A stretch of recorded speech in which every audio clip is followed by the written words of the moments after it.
আল্লাহ নবী পৃথিবী জমিনে এসে বললেন, বাবারা নারীদেরকে জ্যান্ত পুঁতে দিও না বাবা, নারীদেরকে বাঁচার অধিকার দাও বাবা।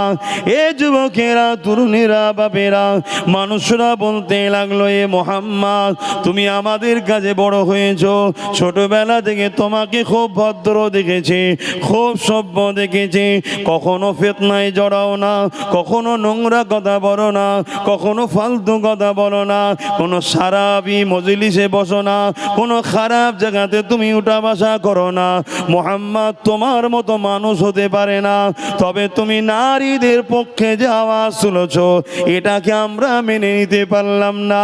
আল্লাহ নবী তাদেরকে বলে, কেন নারীরা কি অপরাধ করেছে, তাদেরকে কেন জ্যান্ত মেরে দিচ্ছ?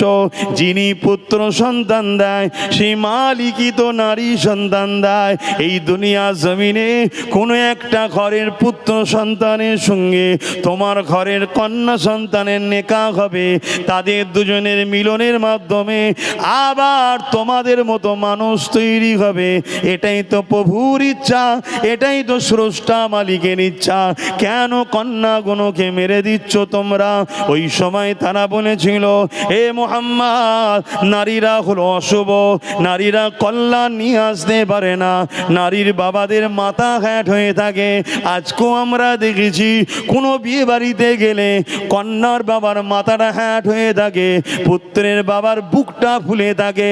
এটা সমাজ বিরোধী কাজ, এটা সমাজের মানুষের তৈরি করেছে।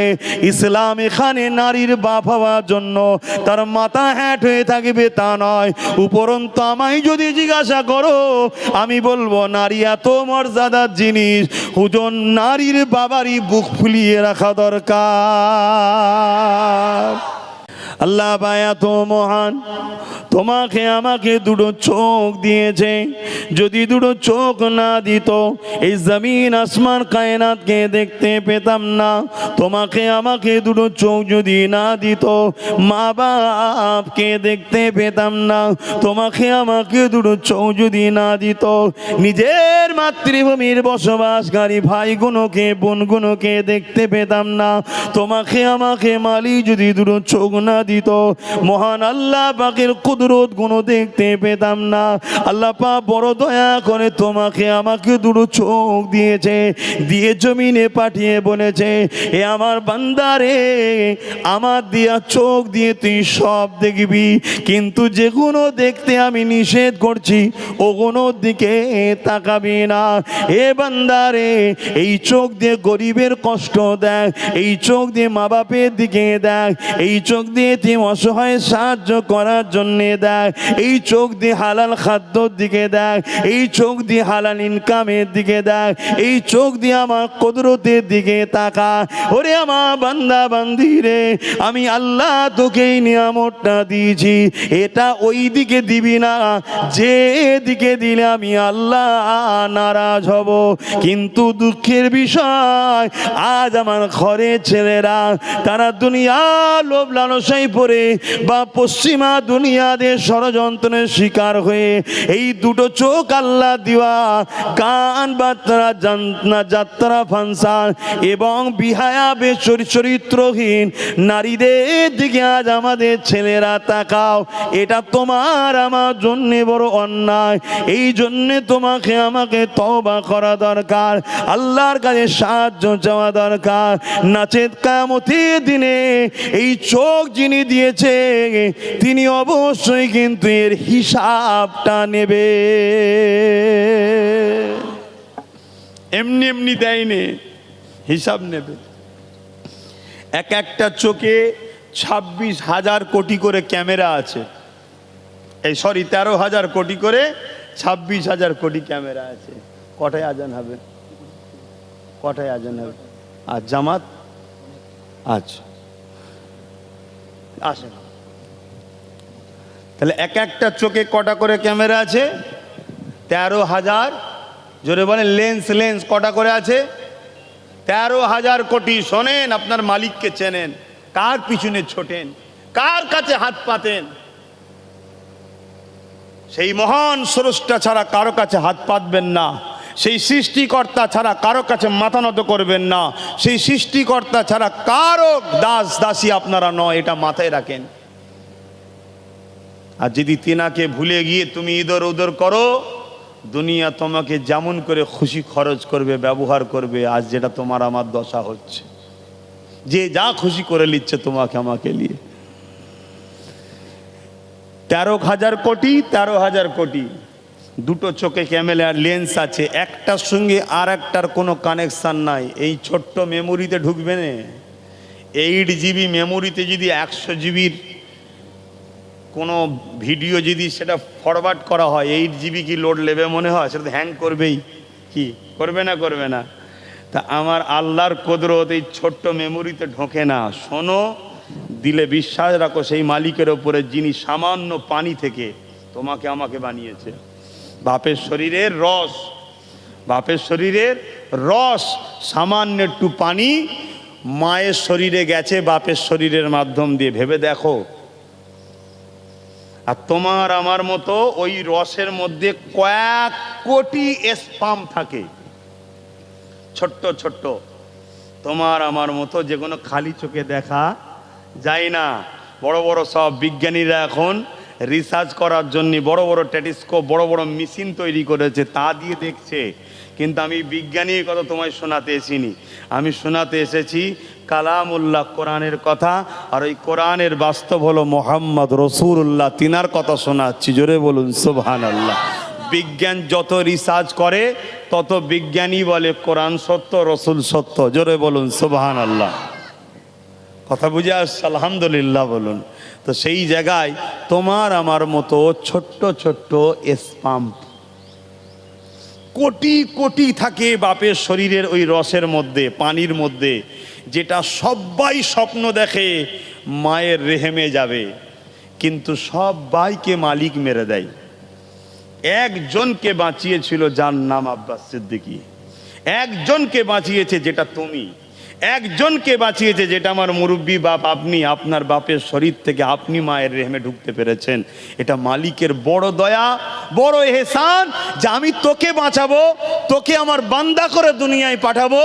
এই জমিনে তুই আমাকে সেজদা করবি, আমার হুকুম মেনে চলবি, এই জমিনকে তুই শান্তিতে রাখবি, এই জমিনে ফিতনা তুই করবি না, এই জমিনে হিংসা ছড়াবি না, এই জমিনে দাঙ্গা করাবি না, এই জমিনে যারা জুলুম করে তাদের সাথ দিবি না।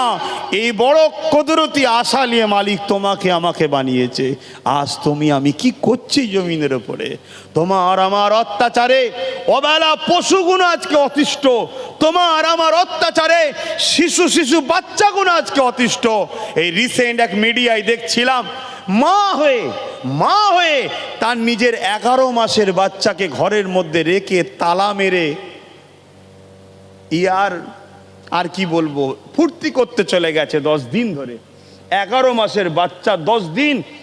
এই যে মনুষ্যত্ব ধ্বংস হচ্ছে, এর পিছনে আমি বললে এবার খারাপ হয়ে যাব, এর পিছনে সব থেকে বড় দোষ হচ্ছে আইন ব্যবস্থা যারা পরিচালনা করে তারা। যদি আইন ব্যবস্থা করা হয়, আইন ব্যবস্থা যদি কঠোর হয়, আইন ব্যবস্থা যদি কঠিন হাতে দমন করে, 2-4টে যদি শয়তানের পিছনে আইনকে কড়াভাবে প্রয়োগ করা হয়, বাকি যার যার অন্তরে, প্রতিটা মানুষের অন্তরে 3টে নফস থাকে, একটা ভালো, একটা খারাপ, আর একটা হচ্ছে খারাপ ভালোর বীজখানে থাকে। একটা ভালো, একটা খারাপ, আর একজন বীজখানে। এ যাকে সাপোর্ট করে সে কামিয়াবি হয়, এ সাপোর্ট করে কাকে, এ দেখে এদের দুজনের লড়াইয়ের মধ্যে কে জিতছে। খারাপ নফস আর ভালো নফস লড়াই হয়, কে জিতছে। চুরি করবো, আরেকজন বলছে না করিসনি, একটা বলছে কর, আরেকজন বলছে করিসনি। একজন বলছে পেটে খিদে কি করবি কর, আরেকজন বলছে না পরের মাল নিবি কেন, সে মনে দুঃখ করবে। এই দুজনের লড়াইয়ে দেখা যাচ্ছে খারাপ নফস বলছে ওসব কথা ছাড়তে একবার কর, তখন এ যে ওকে সাপোর্ট করে, যেই সাপোর্ট করে ওই দিকটা পাল্লা ভারী হয়, অমনি সে চুরি করা সাপোর্ট পায়। কথা বুঝে আসছে?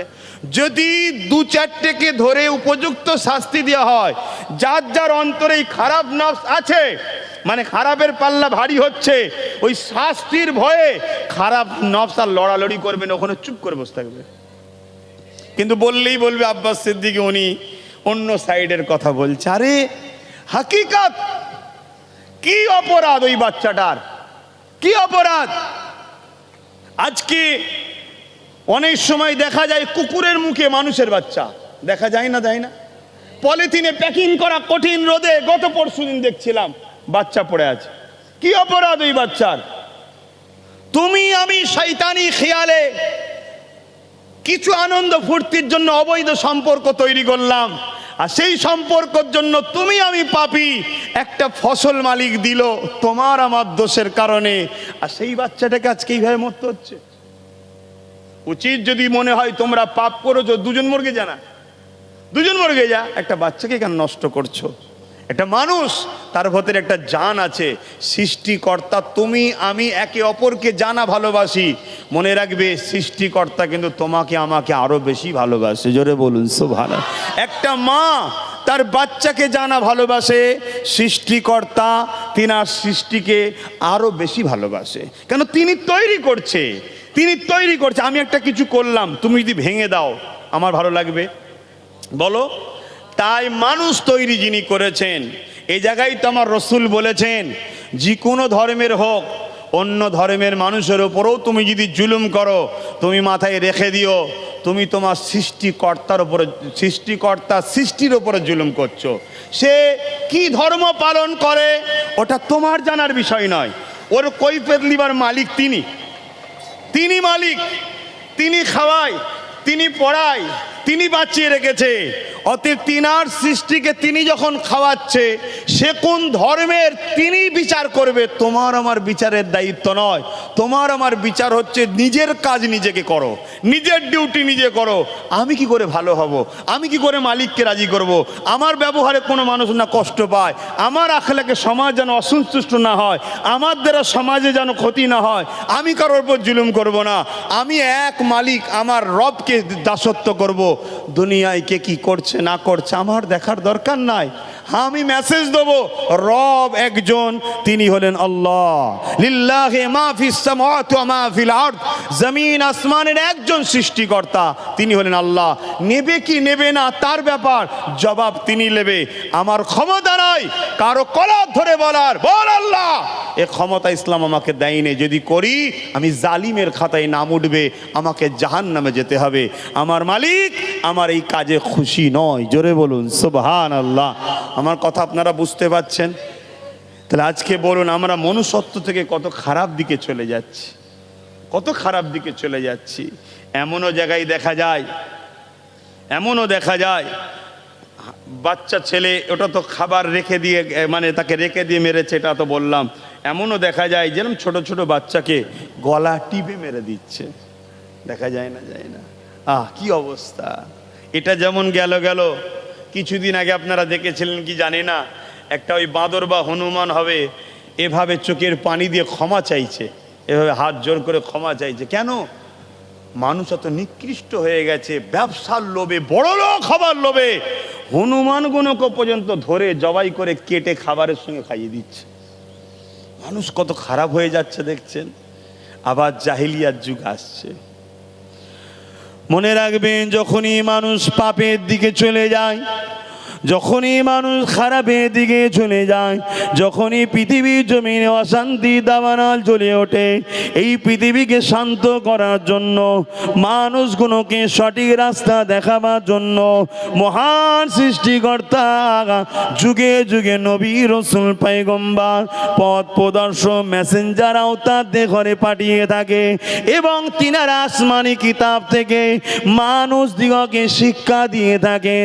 ঠিক তেমনই আজ থেকে ১৫০০ বছর আগে পৃথিবীর জমিনটা যখন ধ্বংসের দিকে চলে যায়, মানুষ কোনো মানবরূপী পশুতে পরিণত হয়ে যায়, নিজের বাপ নিজের কন্যাকে জ্যান্ত পুঁতে দিতে লেগে যায়, মায়ের সঙ্গে বেটারা নোংরা কাজে লিপ্ত হতে লেগেছে, ধনীরা গরিবদের কোমরে বেল পড়ে দড়ি দিয়ে রশি দিয়ে বেঁধে তাদেরকে বাজারে নিলামে তোলে বিক্রি করে, ধনীরা কিনে নিয়ে যায়, এমনকি রোমের মতো সাম্রাজ্য সাম্রাজ্য।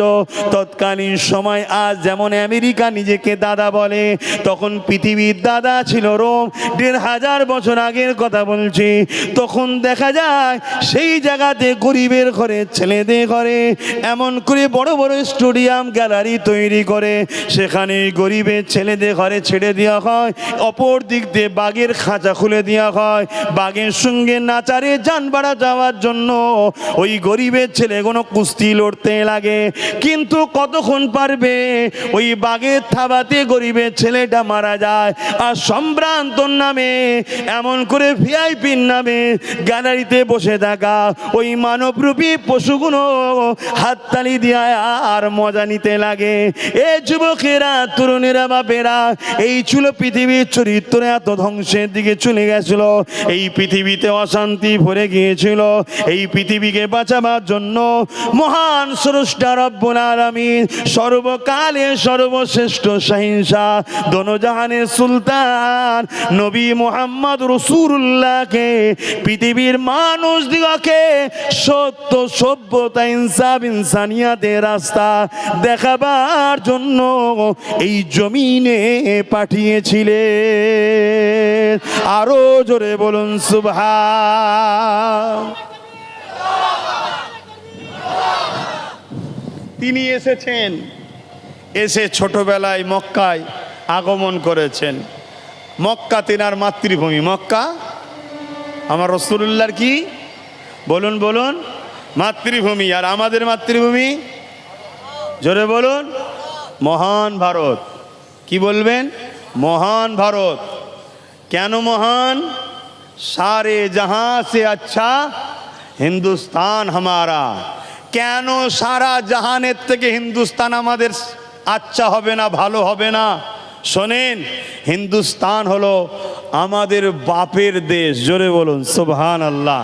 আমাদের বাপ বলতে সমস্ত মানুষের প্রথম বাবা যিনি, কে? যে হযরতে আদম আলাইহিস সালাম। তিনি এই ভারতে জান্নাত থেকে প্রথম যে মানুষটাকে পৃথিবীতে পাঠানো হয়েছিল, সেই মানুষটা ভারতে এসেছিলেন। আমাদের বাপ পৃথিবীর সমস্ত মানুষের বাপ। এই সূত্রে হিন্দু, দলিত, আদিবাসী, সাঁওতাল, বাগদি, খ্রিস্টান, মতুয়া, আমরা সবাই কিন্তু ভাই ভাই। এই সূত্রে কথা মাথায় ঢুকছে? কেন আমাদের প্রথম সভা শুরু হয়েছে একজন পুরুষ থেকে, একজন নারী থেকে।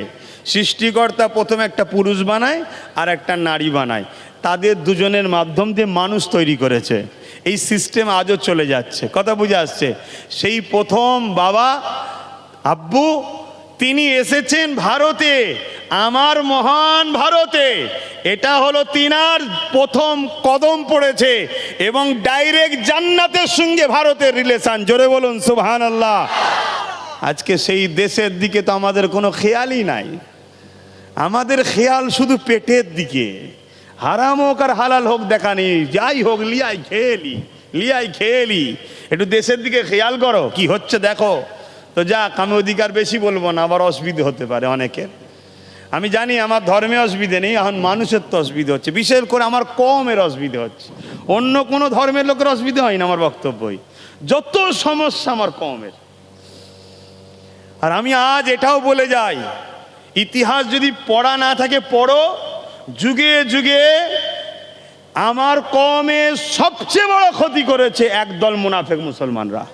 যুগে যুগে দাড়ি দেখিয়ে, টুপি দেখিয়ে, জুব্বা দেখিয়ে, হুজুর সেজে, মৌলানা সেজে, বিভিন্ন কিছু দরদি সেজে একদল মুনাফেকরাই আমাদের সব থেকে বড় ক্ষতি করেছে। আজকেও কিন্তু আমরা ক্ষতির দিকে যাচ্ছি। আমার তো মনে হয় ডেট দেবো, থাক, খুব কাছে। আল্লাহ যদি বেঁচিয়ে রাখে আর কিছুদিন, আমিও দেখতে পাবো, তোমরাও দেখতে পাবে। মিলিয়ে দেখে লিও। আর এর পিছনেও দেখবে একদল মুনাফেক মুসলমানের হাত আছে, দেখে লিও আমার কথা মিলিয়ে। এজন্য রসুল সতর্ক করেছে কি, তোমরা যারা আমাকে মানো, তোমরা আম মানুষ চিনতে ভুল করতে পারো, তাই কোরাইশের নেতৃত্ব মানবে। কার? কোরাইশের। আমার বাপ কোরাইশ, আমার দাদু কোরাইশ, আমার পদদাদা কোরাইশ তোমাদের বুকে শুয়ে আছে। মেদিনীপুরের মানুষ বুক চিরে যাকে এখনো রেখে দিয়েছে হাজি মোস্তফা মাদানী হুজুর ও কোরআশ। জোরে বলুন সুবহানাল্লাহ। এখন অনেক বাপ বেরিয়ে পড়েছে, সেখান থেকে সব বেরিয়ে পড়েছে, বেরিয়ে হই হই করতেছে। বাপ রে বাপ, ঠেলা সামলানো মুশকিল। আর আমার ঘরের ছেলে বুঝে উঠতে পারে না। আর আমরা এমন হয়ে গেছি, এক প্লেট বিরিয়ানিতেই বিক্রি হয়ে যাচ্ছি, এক কাপ চা দিলে ঠিক বলেছে, আবার ওর পরে যেটা পান দিয়ে দেয়, ব্যাস, তাহলে তো আরও যথেষ্ট হয়ে গেল। তো যাক, আমি যে কথা বলছিলাম, কি কথা বলতে গিয়ে চলে এলাম, ভারত আমাদের মহান ভারত। কেন? এটা পৃথিবীর প্রথম মানুষ যিনি সমস্ত মানুষ, আমেরিকান হোক, খ্রিস্টান হোক, ইহুদি হোক, মুসলিম হোক, হিন্দু হোক, আদিবাসী হোক, এসটি হোক, ওবিসি হোক, সবার প্রথম বাবা যিনি। আরে গুগলকেও প্রশ্ন করো না, প্রথম মানুষকে পৃথিবীর, গুগলও বলছে আদম। কথা বুঝে আসছে? প্রত্যেকটা ধর্মের ধর্মগ্রন্থ তোলো, মুসলমান যেমন আমরা কোরআন, খ্রিস্টানদের বাইবেল, কথা বুঝে আসছে, আমার হিন্দু ভাইদের বেদ, সব গ্রন্থ তো আছে প্রথম মানুষ আদম। কথা বুঝে আসছে? তিনি এই ভারতবর্ষে, আমাদের ভারতবর্ষ, আমাদের মাতৃভূমি এটা। তাহলে আমার রাসূলুল্লাহর মাতৃভূমি কোনটা? মক্কা, যেখানে আম্মা এসেছিলেন। জোরে বলুন সুবহানাল্লাহ। ওটা মায়ের দেশ, এটা বাপের দেশ। কথা বুঝে আসছে? যাক, ওদিকে যেতে গেলে আবার অনেক সময় লেগে যাবে, নামাজের ব্যাপার আছে। আমি যে কথা বলছিলাম, তা আমার রাসূল পাক সাল্লাল্লাহু আলাইহি সাল্লাম আস্তে আস্তে বড় হলেন। 40 বছর যখন বড় হলেন, বড় হয়ে রাসূল পাক সাল্লাল্লাহু আলাইহি সাল্লাম দাওয়াত দিলেন মানুষকে। সর্বপ্রথম যে কথা বলেছিলেন সেটা হলো লা ইলাহা ইল্লাল্লাহ আনা মুহাম্মদ রাসূলুল্লাহ, এই আমার প্রতিবেশী। প্রথম প্রতিবেশীকে দাওয়াত দিয়েছে। মালিক একজন, তিনি আল্লাহ, আর আমাকে তিনি পাঠিয়েছেন মুহাম্মদ, আমার নাম, রসুল করে। জোরে বলুন সুবহানাল্লাহ। রসুল মামানা, পথ প্রদর্শক, গাইডম্যান, প্রফেট, আওতার, তোমাদেরকে রাস্তা দেখাবার জন্য। দ্বিতীয় কথা রসুল কি বলেছিলেন? দ্বিতীয় কথা রসুল বলেছিলেন, নারীগুলোর উপরে জুলুম বন্ধ করো। জোরে বলুন সুবহানাল্লাহ। আমরা সে জায়গায় আছি? আর বলুন বলুন, আপনি তো আমার নবীকে মানেন, বলেন, আমরা কি সে জায়গায় আছি? আমাদের দ্বারা তো নারীদের উপরে জুলুম হয়ে যাচ্ছে, ডাইরেক্ট না হলে ইনডাইরেক্টও হচ্ছে না, হয়নি? আমি ডাইরেক্ট না করলেও যারা জুলুম করে তাদেরকে তো সাপোর্ট করে বেড়াচ্ছি। আজ এই সমাজ, লক্ষ লক্ষ বোন তার ঘর ভেঙে যাচ্ছে। কেন? 10,000 টাকা বাকি ছিল তাই। ভুল বলছি? লক্ষ লক্ষ মেয়ের ঘর ভেঙে যাচ্ছে, কারণটা কি? 10,000 টাকা মাত্র পনের বাকি আছে, গরিব বাপটা দিতে পারেনি, এর জন্য ঘরটা ভেঙে গেছে। এটা কি নারীর ওপরে জুলুম নয়? অতএব এই সমাজে পণকে ব্যান্ড করে দেওয়ার নাম হলো ইসলাম। জোরে বলুন সুবহানাল্লাহ। আর আমি যখন এই পণকে ব্যান্ড করার কথা বলি, তখন আমার সমাজের, আমার মুসলিম ঘরের একদল ছেলে বলে, আব্বাস সিদ্দিকীকে নিয়ে আসবে না, বাকি অন্য হুজুর নিয়ে আসো। কেন? কেন? এই ব্যান্ড করতে গেলে একটা চেয়ার লাগে, ওই চেয়ারটাই যে বসে আছে সে তো গরিব দরদি নয়, ওই চেয়ারটাই গরিব দরদিকে বসাতে হবে, যে সংগ্রাম আব্বাস সিদ্দিকী করছে। তাই কথা মাথায় ঢুকছে না? ঢোকে নে? এজন্যে জ্বালা, এজন্যেই জ্বালা। কিন্তু পণ ব্যান্ড হওয়া দরকার আছে না? নাই? যারা বিয়ে করুনি, তুমি ভাবছো হুজুর আমারটা লিয়ার পরে ব্যান্ড করলে ভালো হয়, তাই না? আচ্ছা বলো তো, যদি তোমাকে যদি মালিক কন্যা সন্তান দেয়, আমি আল্লাহর সৃষ্টির কোনো খুঁত ধরছি না, সৃষ্টিকর্তা সব সৃষ্টি নিখুঁত, সব সৃষ্টি নিখুঁত। তোমার আমার মনে পাপ, তাই সৃষ্টিকর্তার সৃষ্টিকে কালো দেখো, ফর্সা দেখো, টেরা দেখো, বেঁকা দেখো, কিন্তু তিনার সৃষ্টি সবটাই ভালো। ঠিক না বে? ঠিক গো। তারপরেও বুঝাবার জন্য বলছি, তুলনামূলক বাজার যেটা এখন বলে কালো, ফর্সা, টেরা, বেঁকা, একটু বলে না বাজার, ধরো মালিক তোমাকে বাজারের কথায় কালো দেখে একটু টেরা বেঁকা দুটোতে দিল, ওটাকে পার করতে হবে না? হবে না? তুমি আজ কাউকে কাঁদিয়ে নিয়ে এলে, সেদিন কি হবে? এই সিস্টেমে যদি না থাকে, তুমি তো বিয়ে করছো একটা জীবন সাথীর জন্য, যে তোমার সুখে দুঃখের সাথী হবে, যে তোমার মনের শান্তি হবে। যে তোমার সমস্ত কষ্টের সাথী হবে, সব থেকে তোমার আপনজন হবে, তোমার চোখের পানি মুছাবার জন্য যে দুপাট্টা দিয়ে মুছবে, যে তোমার বুকের ভেতরের যন্ত্রণার কথা কাউকে বললে অসুবিধা আছে, যার কাছে তুমি বলতে পারবে, একজন জীবন সাথী তোমাকে মালিক দিচ্ছে। এটা তো মালিকের বানানো। সে কোথায় আছে তোমার জোড়া তুমি জানো না, মালিক রেখেছে ঠিক সেই জায়গাতেই তুমি যে পড়বে। কিন্তু তাকে আনতে গিয়ে তুমি টাকা চাইছো কেন? তাকে আনতে গিয়ে মোটরসাইকেল চাইছো কেন? তাকে আনতে গিয়ে গাড়ি চাইছো কেন? তুমি তো বলবে যে আমার সাথীটাকে দাও। যে রাত্রিরে পিপাসা লাগলে বলবো পানি দাও, দেবে। বাইরে থেকে খেটে খুঁটে যাবার পরে সে আমাকে হাওয়া করবে বা পাখা সুইচ টিপে দেবে, বা আমার জন্য পানি নিয়ে দাঁড়িয়ে থাকবে, বা আমার জন্য খাবার বেড়ে এনে দেবে, আমার জন্য খাবার রেডি করে রাখবে, এসে ভালোবাসাতে করে রাখবে আমার জন্যে। এর জন্যই তো তুমি এনেছো তাকে। কিন্তু আজ সিস্টেম এমন হয়ে গেছে, টাকা ছাড়া বিয়ে নাই, টাকা ছাড়া বিয়ে নাই। হাবাও কথা বলতে পারে না, সেও ইশারাই দেখাচ্ছে, মানে কথা বলতে পারছে না, হাবা তাও দেখাচ্ছে। মোটরসাইকেল লাগে, মোটরসাইকেল। কি সমাজে হয় না? হয় না? আমার কথা কি খারাপ লাগছে? বাদ দেবো কেন? এ তো বাড়ি বাড়ি ভরে গেছে। শুনে রেখে দাও, 1 টাকা যদি কেউ জুলুম করে লাও, ওটা হারাম। আর ওই 1 টাকায় তুমি ব্যবসায় লাগিয়ে বাড়াতে বাড়াতে বাড়াতে যদি 100 কোটি একদিন হও, 100 কোটি আরাম। কেন? 1 টাকার বাচ্চা এটা। কিছু বুঝতে পারছি? আজ হয়তো তুমি গরিব, কাল তুমি বড় লোক হবে না, তুমি কি করে জানলে? বলো বলো বলো। আজ যাকে রিলায়েন্স দেখছো, কালকে সে বড় লোক ছিল নাকি? আজ যাকে ধীরুভাই আম্বানি দেখছো, সে কালকে ছিল নাকি?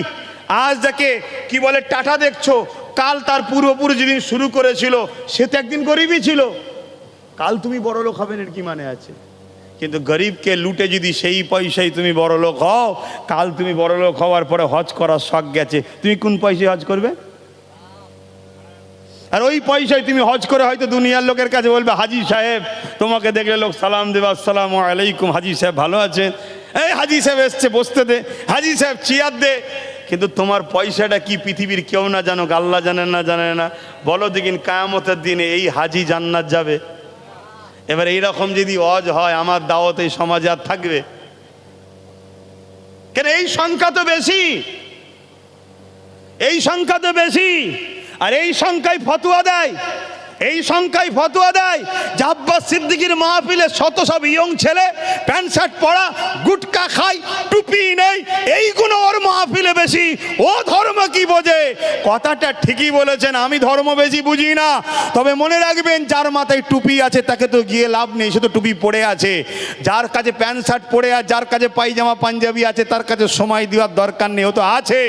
আমি এগুলোকেই চাই, এগুলোকে টুপি পরাতে হবে, এগুলোকে পায়জামা পাঞ্জাবি পরাতে হবে, এগুলোকে ইনশাআল্লাহ একদিন নবীর প্রেমিক বানাতে হবে। জোরে বলুন সুবহানাল্লাহ, আরো জোরে বলুন সুবহানাল্লাহ।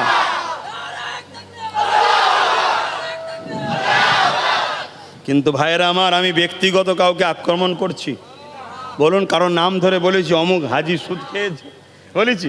এটা হাকিকাতটা বলছি, যেটা ঘটছে। এই সমাজে ভাই মারা গেছে, ভাইয়ের একটা ছোট্ট ছেলে আছে আর ভাবি আছে। ভাইয়ের হয়তো নামে রোডের ধারে একটা ভালো জায়গা ছিল, আপনি খেয়াল করে কান পাতুন সমাজে অনেক পাবেন। ওই জায়গা চাচা দখল করে নিয়েছে, এতিমের জায়গা দখল করে নিয়ে অনেক টাকা সম্পদ হয়েছে, বিক্রি করে 2 টাকায় হজ করেছে, আর করেছে গাড়ি বিক্রি করেছে। এরকমও সমাজে হাজি আছে না নাই? তাহলে বলো, এই হাজি যদি সমাজের তোমাদের নেতা হয়, লিডার হয়, এ মনে হয় যে নিজের ভাইয়ের বাচ্চাকে ঠকাইছে, তোমাদেরকে ঠকাবে না? এরকম সমাজে আছে না নাই? আর বলবো না থাকবে না? থাক, কষ্ট হবে, কষ্ট হবে। দরুদ শরীফ আল্লাহুম্মা সাল্লি আলা।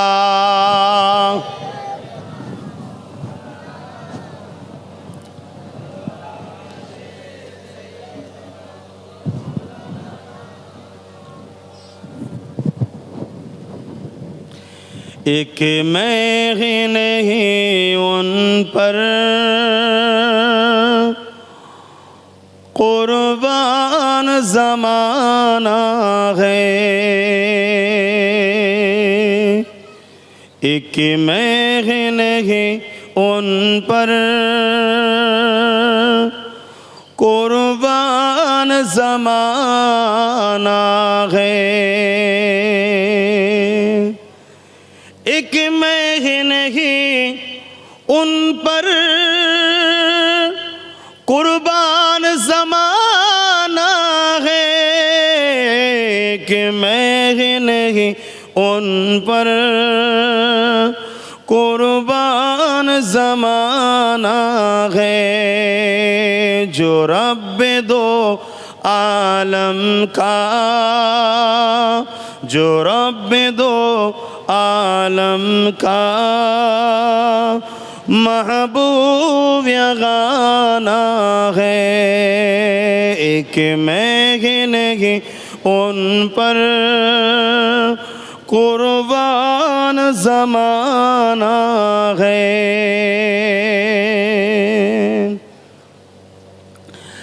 कल पुल से जिसने हमें खुद ही पार लगाना है, कल पुल से जिसने हमें खुद ही पार लगाना है, जहरा कहो बाबा है, हसनैन का नाना है, जहरा कहो बाबा है, हसनैन का नाना है, एक मैं ही नहीं उन पर कुर्बान ज़माना है। अल्लाहुम्मा सल्ली अला।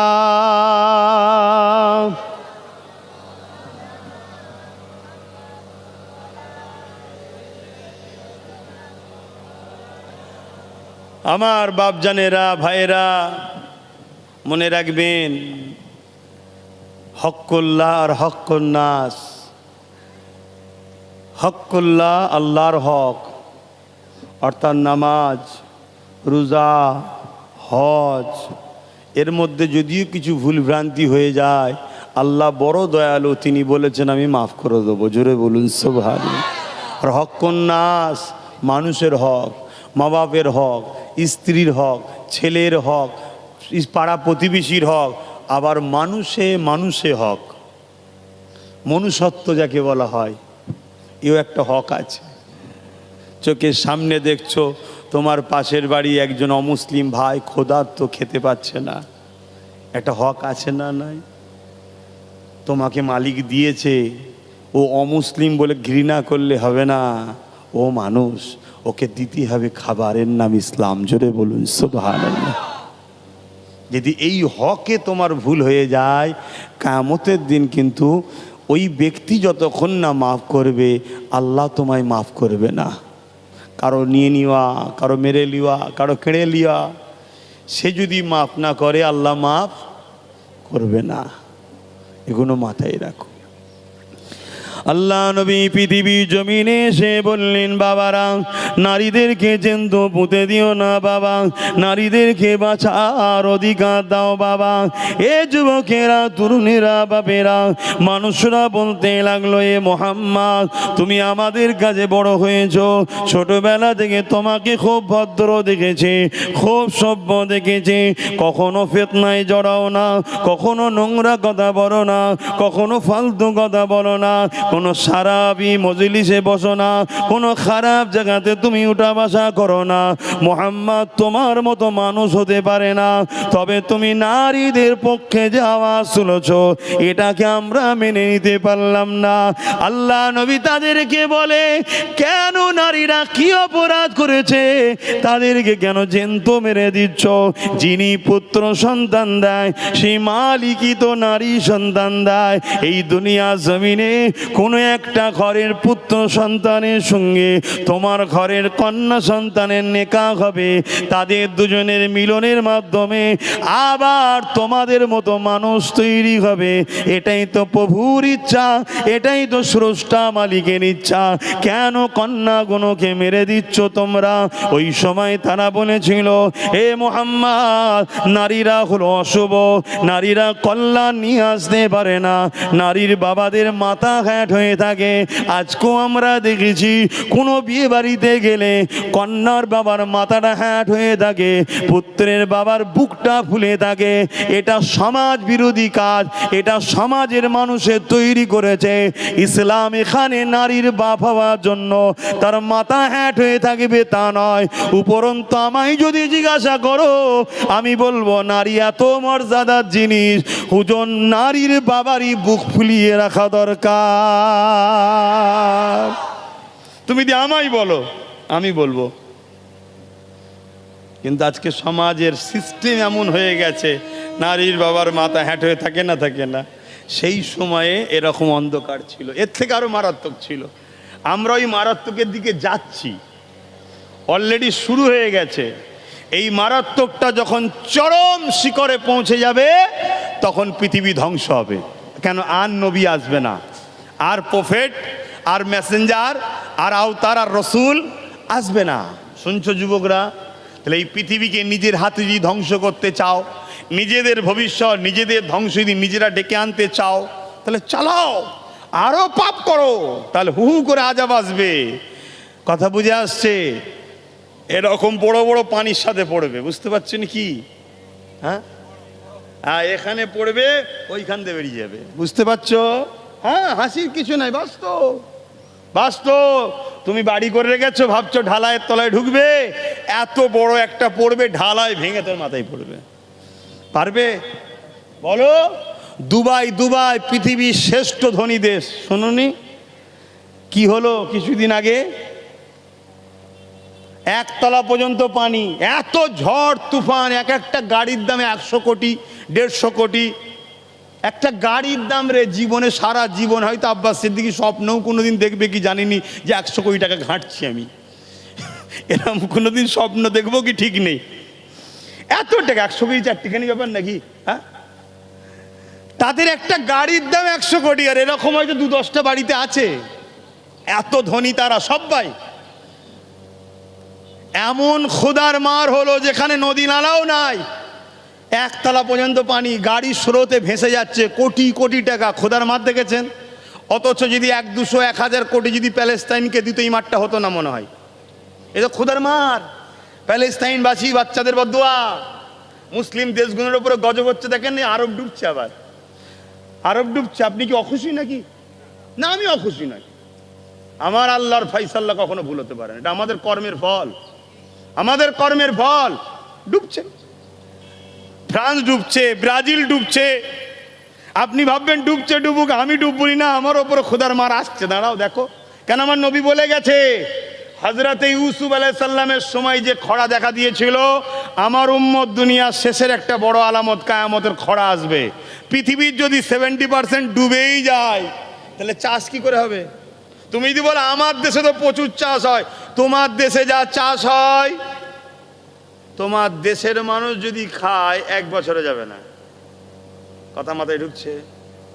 সবাই যদি খেতে শুরু করে, কথা কিছু মাথায় ঢুকছে না? ঢোকে না।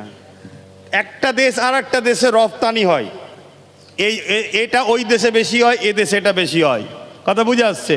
তবে হ্যাঁ, আমার দেশ কাঁচামালে বিখ্যাত। বলুন সুবহানাল্লাহ, বলুন আলহামদুলিল্লাহ। আল্লাহ আমাদের কেমন একটা দেশে পাঠিয়েছে। আল্লাহ নবীও এই ভবিষ্যৎবাণী করেছে, ওই বিপদের সময় যারা শহর ছেড়ে গ্রামের দিকে থাকবে, তাদের বাঁচা তুলনামূলক সহজ হবে। কেন? গ্রামে কিছু না পাওয়া যাক, ওই কচু বন, ঘাস পালা, খাবারের প্রচুর জিনিস আছে। আগে মুরব্বীরা সব জানে, এখন তো আমরা স্ট্যান্ডার্ড হয়ে গেছে। আমরা গোশ মাছ ছাড়া ভাত খাই না, আমরা স্ট্যান্ডার্ড। কিন্তু গোশ মাছ যে আমাদের কি ক্ষতি করেছে আমরা বুঝতে পারিনি। আমরা যদি এই শাকপালার উপরে থাকতাম, তাহলে আমরা মনে হয় আরো ভালো থাকতাম। হসপিটাল এত তৈরি হতো না, আর আমাদের বাড়িগুলো সব এক একটা ওষুধের কি বলে ওই ফার্মেসি, কি এক একটা বাড়ি এক একটা ওষুধের ফার্মেসি না, এরকম হতো না। আমাদের ওই গোস মাছই ওষুধের ফার্মেসি করে দিয়েছে। কথা বুঝে আসছে? একটু শাক সবজি বেশি বেশি খাবেন। আর আমাদের ওপরে বেশি জ্বালা আবার, আমরা বছরে একবার এসি, ধরুন এই গ্রামে জীবনের প্রথম আসলাম, হুজুর এসেছে জীবনের প্রথম, আবার কখন হাসবে হয়তো যদি আসে 1 বছর পর, একটু ভালো মন্দ করে খাবারে। ভালো মন্দ মানে গোস মাছ কেন, ভালো মন্দ মানে শাক সবজি নয়, অনেক রকম সবজি পাওয়া যায়। আবার খাওয়ার মেনু বলতে শুরু করলো নাকি হুজুর, আবার কেউ বললো হুজুর আবার খাওয়ার মেনু শুরু করেছে। না, বুঝাতে চাইছি, তরকারি সামনে দেখি 2 ইঞ্চি তেলও পড়ে, বলেন ওই তরকারিটা খেলে হুজুর বেশি দিন লাস্টিং করবে মনে হয়? হ্যাঁ, কিন্তু আবার যদি এরকম যারা না দেয়, আবার এক একটা বক্তা আছে তারা খেপে যায়। মানে এমনও দেখেছি গোটা গোটা গোস গিলে খেলিচ্ছে। মানে আরও কারো দাওয়াত আছে, হয়তো পাশে বসে আছি, আমারও জলসা সে, আমি চোখে দেখে কথা বলছি, গোস দিচ্ছে গোটা গিলে নিচ্ছে। কোথায় যাচ্ছে রে, উঁটের মতো আগে থেকে জমা রেখে দিচ্ছে, পরে বার করে চিবিয়ে সাইজ করবে। মানে পরের পেলে যা হয়। তো যাক, খারাপ লিখছেন না তো আপনারা? হ্যাঁ, আমি সবাইকে জিজ্ঞেস করছি, খারাপ লিখছেন না? কত রকম আল্লাহর সৃষ্টি আছে, আল্লাহু আকবার, কত কোয়ালিটি। আহা, আমি এক কোয়ালিটি। তো যাই হোক, তা এই যে ডুবে যাচ্ছে, এতে দেখবেন সেই খরার নমুনা কিন্তু আসছে।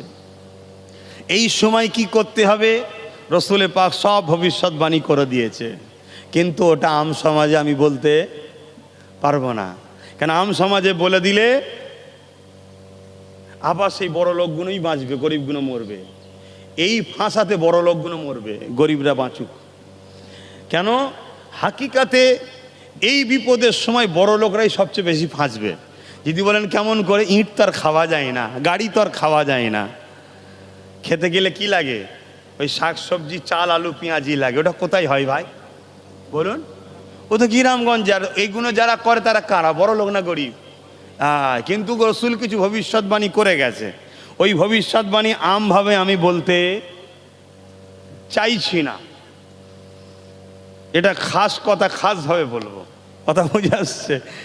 কেন, অনেক লুটেছে বাপ গরিবদের ঘরে যারা, তাদের জন্যই তো আজকে এই পাপ হচ্ছে, এই শাস্তি হচ্ছে। এটা আমার ধারণা বা এটা হাকিকাত। তো যাই হোক, আজকে দুবাইয়ে কি হলো দেখলেন না? সব ডুবে গেল। যদিও বা তারা পানিকে কোনোভাবে কষ্ট করে আর করে শুকালো, দেখছে রাস্তাঘাট কিছু নাই, সব প্লেন বালি বেরিয়ে পড়েছে। মানে মিলিয়ন মিলিয়ন কোটি ডলার টাকা নষ্ট হয়ে গেছে। কথা বুঝাস?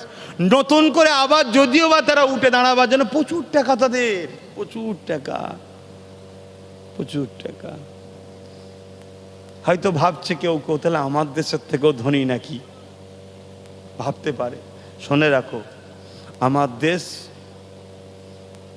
দুবাইয়ের থেকে অনেক বড় ধনী, কিন্তু আমার দেশকে জালিমরা দড়ি দিয়ে এমনভাবে বেঁধে না খেয়ে গরিব বানিয়ে দিয়েছে। কথা কিছু বুঝে আসছে?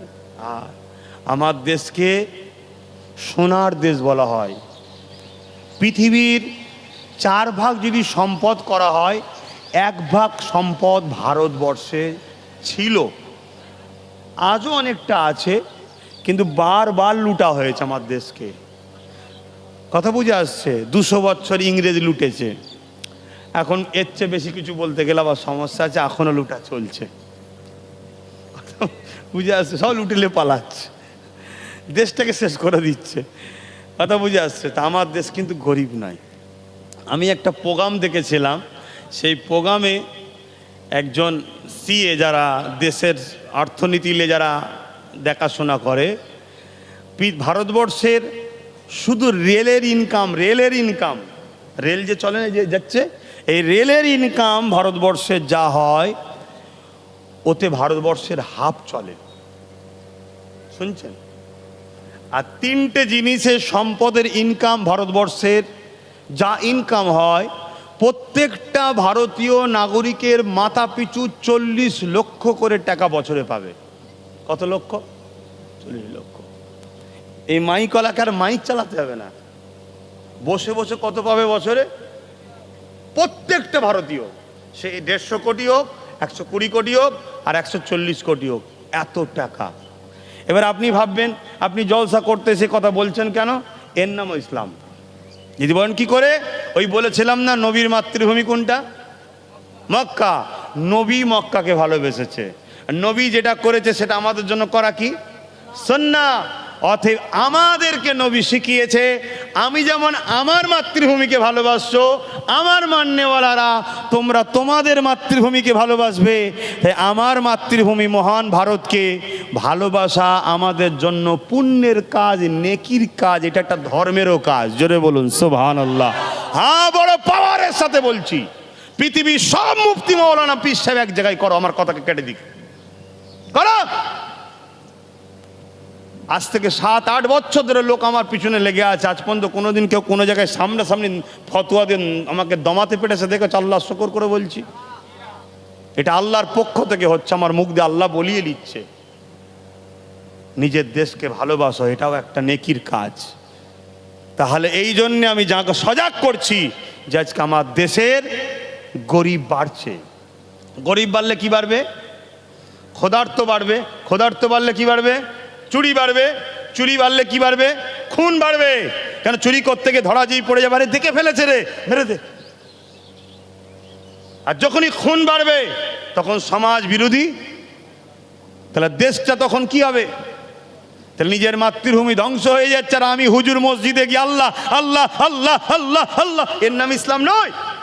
ওখানেও যেমন যে আল্লাহ আল্লাহ করতে হবে, বাইরে বেরিয়ে নিজের মাতৃভূমির জন্য লড়াই করতে হবে। সমাজকে দুর্নীতি মুক্ত করতে হবে, অত্যাচার মুক্ত করতে হবে, নেশা মুক্ত করতে হবে, গরিবের হক দিতে হবে, এতিমকে হাসাতে হবে, বিধবাকে মর্যাদা দিতে হবে, সে যে কোনো ধর্মের হোক, যার পেটে খিদে আছে খাবার দিতে হবে। এর নাম ইসলাম। এই ইসলামের আলোচনা হয়, এই ইসলাম সমাজকে শোনানো হয় প্রতিটা মসজিদের খুতবায় খুতবায়, প্রতিটা গ্রামের ওয়াজে ওয়াজে, প্রতিটা খানকাতে, প্রতিটা মাদ্রাসায়, মক্তবে এই আলোচনা দরকার আছে আজকের দিনে। না হয় আমার বাচ্চা শুধু খোদার্থ একা হবে না, সমাজের প্রত্যেকটা গরিব অসহায় দিনকে দিন বাড়ছে। দেখুন না, আজ থেকে যদি 10 বছর আগে এই ভারতবর্ষে 50 কোটি গরিব থাকে, আজকে সেটা 80 কোটি হয়ে গেছে। তুমি খবর নাও, আমি গল্প বলছি না, ডাটা বলছি, ভারত গভর্নমেন্টের ডাটা বলছি। আজকে 80 কোটি গরিব হয়ে গেছে। যে দেশে 80 কোটি গরিব থাকে সে দেশ কখনো পৃথিবীকে ছোঁয়ার স্বপ্ন দেখতে পারে না। অতএব গরিবি দূর করতে হবে। গরিবি দূর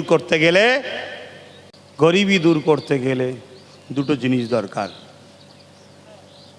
প্রথম কথা হচ্ছে, সমাজকে যারা পরিচালনা করে, নেতৃত্ব দেয়, এই অসভ্য চরিত্রহীন চোর বদমাই ডাকাত খুনিদের ঘরে ফসালে হবে না। মানবতা প্রেমিক ইনসাফ পরায়ণ ন্যায় পরায়ণ লোককে বসাতে হবে, একটা। দ্বিতীয়, আইন ব্যবস্থাকে খুব কড়া করতে হবে। আর একটা কাজ পাশাপাশি করতে হবে, সেটা হলো কি, গরিবদের ঘরে লুবি হলে হবে না। আমরা গরিবরা লুবি হয়ে গেছি, আমাদের ধৈর্য নেই। একটু ধৈর্য করলে হয়, একটা বড় কিছু ইনকলাব আসবে, এটা নাই। 500 টাকা পেয়েছি, 1 প্লেট বিরিয়ানি পেয়েছি, 1000 টাকা পেয়েছি, অমনি বিক্রি হয়ে যাচ্ছে। এই লোকগুলো ছাড়তে হবে। আসুন, নিজের ধর্মকে নিজে পালন করুন, যার যেটা বিশ্বাস সে সেটা করুক। আমাদের সমাজ ব্যবস্থা যাতে ভালো হয়, দুর্নীতি মুক্ত, চুরি মুক্ত, খুন মুক্ত, রেপ মুক্ত সমাজ তৈরি করতে পারি, এবং সমাজের প্রতিটা শ্রেণীর পিছিয়ে পড়া মানুষের মুখে যাতে হাসি ফুটাতে পারি, এর জন্য আমরা সংগঠিত হই, ঐক্যবদ্ধ হই। প্রত্যেকটা গরিবের উচিত কাঁধে কাঁধ মিলানো দরকার। পেটে ভাত নেই, ধর্ম নিয়ে বাড়াবাড়ি, অথচ সে নিজে ধর্মও করে না, ধর্ম নিয়ে মাতামাতি করছে। এগুলো শুধু শিক্ষার অভাব, এগুলো শুধু সামান্য পয়সাতে নাচানাচি ছাড়া অন্য কিছু নয়। আমাদের সমাজে এই শ্রেণীর লোক কিন্তু ভরে যাচ্ছে। তাকে যদি তার ধর্ম সম্বন্ধে জিজ্ঞেস করা হয়, সে যে ধর্মেরই হোক, মুসলমানও হোক, তার ধর্মের জ্ঞানই নাই, সে নিজেও ধর্মের কাজ করে না। কিন্তু দেখো, হই হই করতে লেগেছে। অতএব এগুলো বন্ধ করো, ধর্ম হৃদয়ে রাখো, নিজের কর্মে, নিজের লেবাসে নিজের ধর্ম নিজে পালন করো, যে যার করছে করুক, গরিবরা একমুঠো হও। ভালো যদি লাগে কথাগুলোকে নাও, ভালো যদি না লাগে আমার কি করার আছে, আমার তো চেষ্টা করা কাজ, ডিউটি এটাই, আল্লাহ দিয়েছে করছি। আসো সালাম পড়বো, দোয়া করবো। ইয়া নবী সালাম।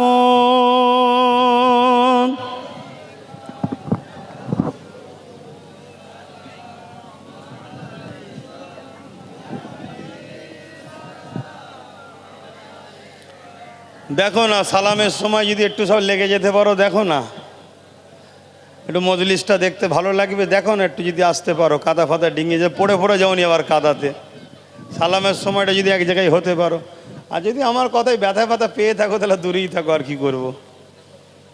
জোর জবরদস্তি নয়, সবটাই প্রেমের ব্যাপার, সবটাই ভালোবাসার ব্যাপার। ভালোবাসায় দুনিয়া জয় করা যায়, জোর করে নিজের সন্তানকেও রাখা যায় না।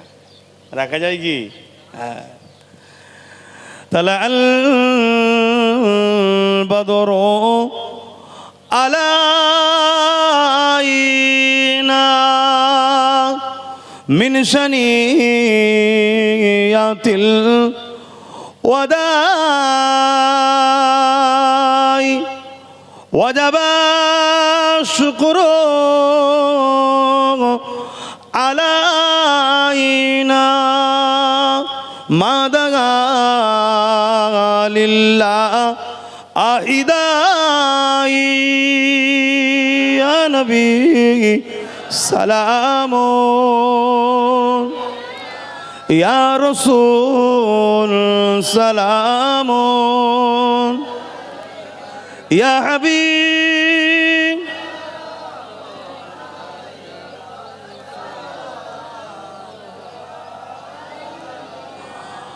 কঠিন হাসরের দিনে কি আছে মোদে এ কপালে, গুনাহগার উম্মাহ আতো আপনার লইবেন সঙ্গে এ মাহশরে। ইয়া নবী সালাম, ইয়া রাসূল সালাম, ইয়া হাবিব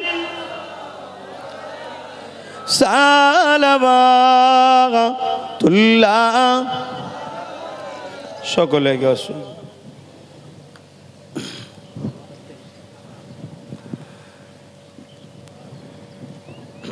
বাপেরা আমার, কথাতে ভাষাতে ব্যবহারে কেউ কষ্ট পাচ্ছেন না তো? আমি সবাইকে জিজ্ঞেস করছি, বাপ কেউ কষ্ট পাচ্ছেন?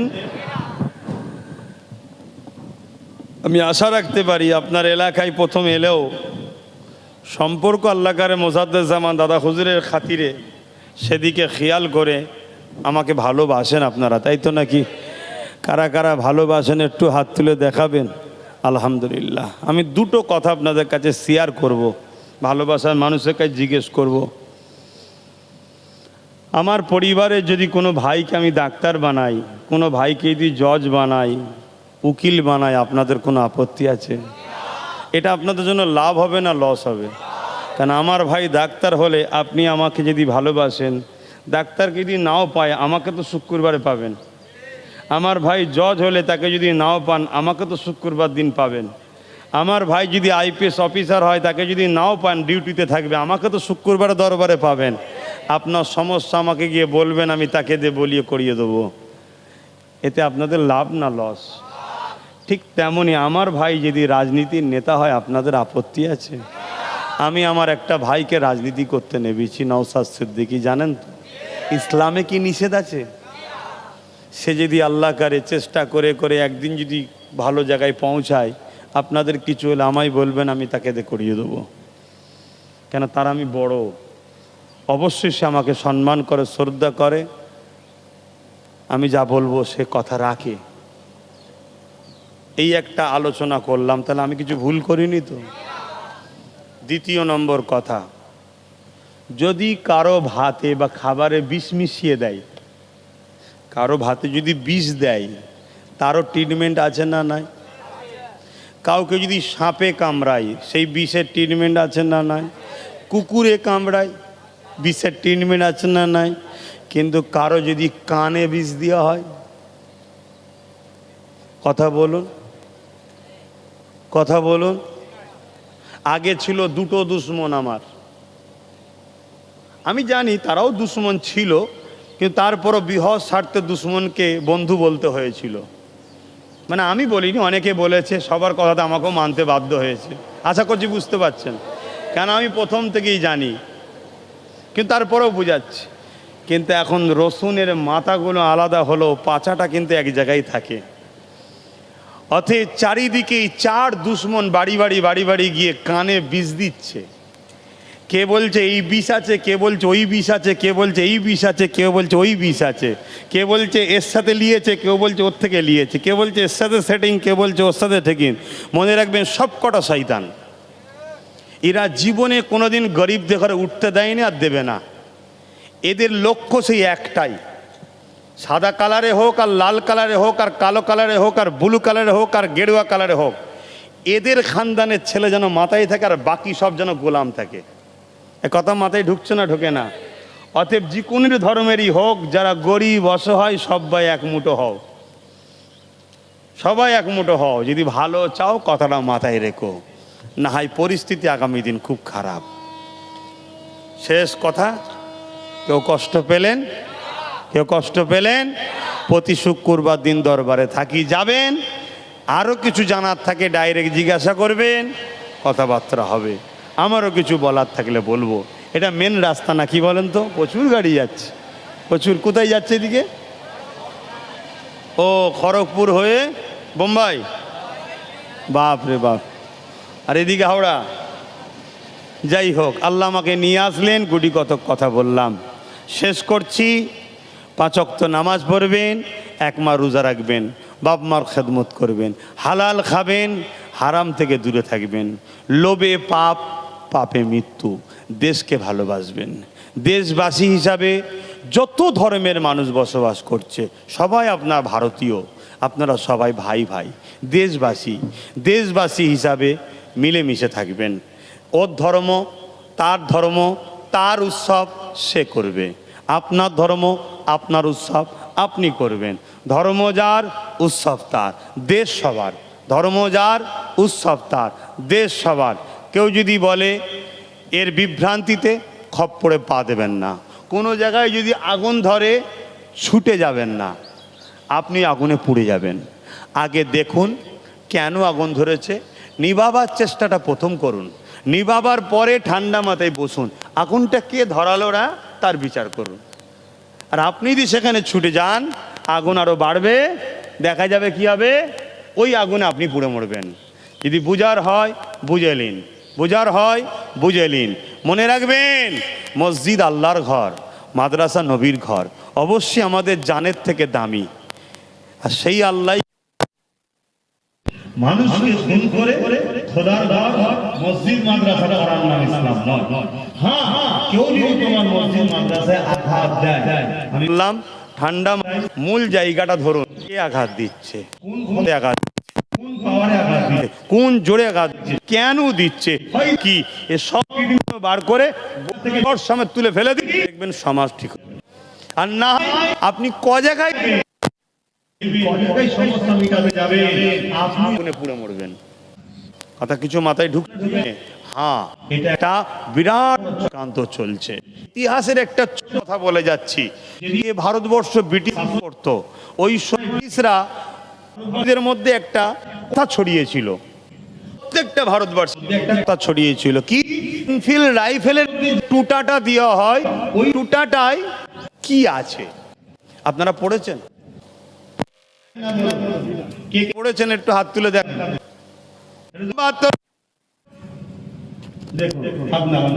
পড়েছেন বাদ না বান। তাহলে কয়েকজন যখন পড়েছেন, এই কয়েকজনকে কিন্তু বোকা বানানো মুশকিল, কিন্তু বাকি সবাইকে বোকা বানানো সহজ। কেন? বিগত দিনের একটা ইতিহাস। ইতিহাস কেন ইতিহাস লিপিবদ্ধ হয়? কেন যুগে যুগে ঘটনা ঘটে, পুরাতন ইতিহাস থেকে জ্ঞান নিতে হয়। কারবালা কেন হয়েছিল, যুগে যুগে জালিম শাসকের সঙ্গে লড়াই হবে, সেই জ্ঞানটা ইমাম হোসেন পাক দেখে দিয়ে গেছে। বলুন সুবহানাল্লাহ। এনফিল্ড রাইফেলে যে টোটা দেওয়া হয়, হিন্দু পাড়ায় যে প্রচার করেছিল, ওতে গরুর গোস্ত আছে, চামড়া আছে, চর্বি আছে, গরুর গোস্তর চর্বি আছে। বলুন হিন্দু ভাইরা জীবনে তাতে নেবে। আর ওই রাইফেলের টোটার নিয়ম হচ্ছে মুখ দিয়ে ছিঁড়তে হয়, ছিঁড়ে এটা ভরে ছুটতে হয়। তো বলুন কোনো হিন্দু ভাই ওই এনফিল্ড রাইফেলের টোটাতে মুখ দেবে? দেবে। আর মুসলিম পাড়ায় যে প্রচার করেছিল কি, ওতে সোরের চর্বি আছে। কোনো মুসলমান সোর থাকা যে জিনিসে মুখ দেবে? কেন ইসলামে ওটা হারাম। হিন্দু ভাইদের বিশ্বাস, তার প্রেম তার কাছে, তার ধর্ম তার কাছে, তার হারাম হালাল তার কাছে। ভাই ঠিক না বেঠিক? এইটা কিন্তু কে করেছিল? ব্রিটিশ। কেন করেছিল? যাতে করে এরা দুজনে এক জায়গায় না হয়। এক জায়গায় হয়ে যদি এনফিল্ড রাইফেলের টোটা যদি ইরা মুখ দিয়ে ছিঁড়া শুরু করে, ওই রাইফেল দিয়ে আমাদেরকে তাড়া করবে। ঠিক না বেঠিক? তাড়া করলে কি হবে? যেটা হয়েছিল সেটা হবে। লাস্টে যখন দুইজন বসে এক জায়গায় ঠান্ডা মাথায় বললো, আরে আমাদের ছেলেদের ঘরে বিদেশ পড়া শিক্ষিত হয়ে এলো, নেতাজি সুভাষচন্দ্র বসুর মাতুস আরও অনেকে, তারা এসে বললে সব মিথ্যা কথা, আমাদের ঘরে বোকা বানিয়ে রেখেছে, আমাদের ভাই ভাই লড়িয়ে রেখেছে, তোরা দুজন এক জায়গায় আয়, এতে কিচ্ছু নেই, দেখ আমি ছিঁড়ছি। কথা বুঝে আসছে? ওইদিকে নেতাজির যে প্রধান সেনাপতি ছিল সে মুসলমান, সেও ছিঁড়ছে, বিশ্বাস জন্মালো। তখন কি হলো? ব্রিটিশের কি হলো? কিছু মাথায় ঢুকছে, কিছু মাথায় ঢুকছে। অতএব বাপ মিলেমিশে থাকেন, ভালোভাবে থাকেন। আপনার মসজিদলে আপনি থাকেন, আপনার পাড়ালে আপনি থাকেন, যা যেটা বিশ্বাসে সেটালে থাকুক, নিজেদের মধ্যে অশান্তি করবেন না। আসেন, আর কথা নাই, তওবা পড়ি। বিসমিল্লাহির রহমানির রহিম। আল্লাহ তাআলা আমি জানা অজানা, ইচ্ছা ও ইচ্ছা সকল গুনাহ হইতে তওবা করিতেছি। আস্তাগফিরুল্লাহ রব্বি মিন কুল্লি জামবি ওয়া আতুবু ইলাইহি। আশহাদু আল্লা ইলাহা ইল্লাল্লাহু ওয়াহদাহু লা শারীকা লাহু ওয়া আশহাদু আন্না মুহাম্মাদান আবদুহু ওয়া রাসূলুহু। লা ইলাহা ইল্লাল্লাহ মুহাম্মাদুর রাসূলুল্লাহ সাল্লাল্লাহু আলাইহি ওয়াসাল্লাম। আর একটা কথা, কোনো দিক দিয়ে যখন আমাকে রুখতে পারেনে, কোনো দিক দিয়ে যখন আমাকে রুখতে পারেনে, তখন দুটো জিনিস করছে। একটা হলো আমার টোটাল ওয়াজকে কাটিং করছে। ভাই কাটিং করে সেটিং করা যায় না, বিছখানে কথা বাদ দিয়ে ওই পিছনের 5টা কথার পরে একটা কোনো কথাকে নিয়ে এসে জুড়ে দেওয়া, এরকম কাটিং করে সমাজের কাছে ছাড়ছে, যাতে করে সমাজ আমাকে 2-3 মিনিটের ভিডিও বুঝে যাবে কিছু কথা খারাপভাবে, এই একটা প্ল্যান করছে। আর একটা কি, অর্থ দিয়ে আমার সমাজের কিছু বক্তা মৌলী সাহেবকে কিনে আমার পিছনে লাগানো হয়েছে। কথা কিছু মাথায় ঢুকছে? অতএব যদি আপনারা বিশ্বাস রাখেন তাহলে কথাগুলো মাথায় রাখবেন।